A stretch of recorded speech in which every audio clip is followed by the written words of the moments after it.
After 4 years of frozen prices, Indian drivers received a sharp wake-up call in May 2026. Across the country, petrol and diesel jumped by roughly 5 rupees per liter in the span of just 10 days.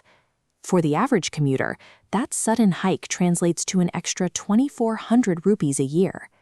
That is the equivalent of adding another broadband bill to your household expenses, or wiping out a couple of months of mutual fund investments. Comparing global Brent crude against Indian retail fuel prices from 2022 to 2025 reveals a glaring contradiction. Global oil prices dropped nearly 42%, yet Indian retail prices stayed almost flat, falling less than 2%. So why did prices climb so aggressively in May? To find the cause, we have to look past India's borders. The price at a local petrol pump is the final stop on a global journey that begins thousands of miles away, across the Arabian Sea. The pain drivers feel at the pump is the final shockwave of a massive global crisis.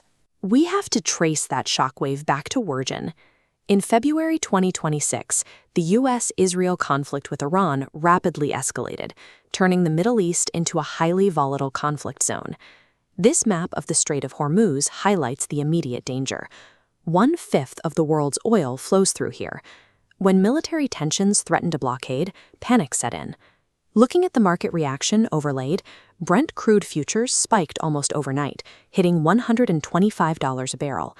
When a key supply route faces even a hypothetical threat, the market reacts in seconds. In a globalized economy, physical distance offers no protection from a sudden spike in energy costs. India is uniquely vulnerable to this type of market volatility. The country imports 88% of the crude oil it consumes. That high import volume created a massive problem for India's state-run oil marketing companies, or OMCs. They were caught in an impossible trap, buying international oil at inflated wartime prices, but government policy required them to sell it to consumers at frozen pre-war rates. This bar chart reveals the exact financial bleeding. The OMCs were losing 14 rupees on every liter of petrol and 42 rupees on every liter of diesel. As the days ticked by, those losses stacked up to 1,000 crore rupees every single day. The government had kept prices frozen for years to absorb past losses and navigate domestic elections. But at 1,000 crore a day, the state had to allow retail prices to rise to prevent the total financial collapse of these companies. The fuel hikes in May were effectively a necessary corporate bailout, passed directly from the loss-making oil companies onto the end consumer.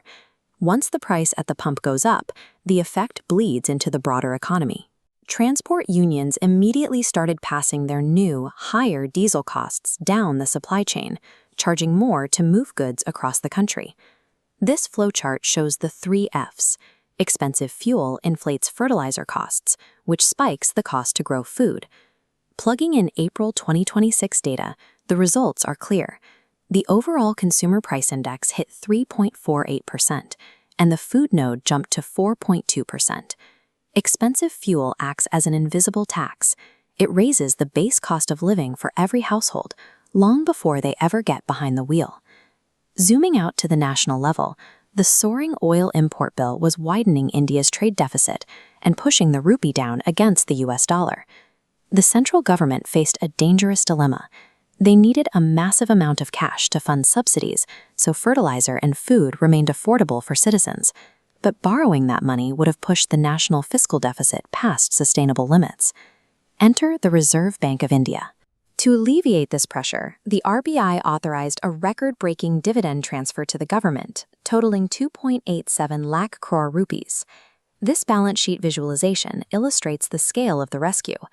By moving 2.87 lakh crore from the RBI reserves into the government treasury, the state suddenly had the liquidity required to fund those vital subsidies. This unprecedented dividend acted as the ultimate shock absorber. It plugged the gap in the budget and prevented a national fiscal disaster. The RBI's dividend gave the government the liquidity needed for a single fiscal year, but it didn't change the underlying math of India's energy balance.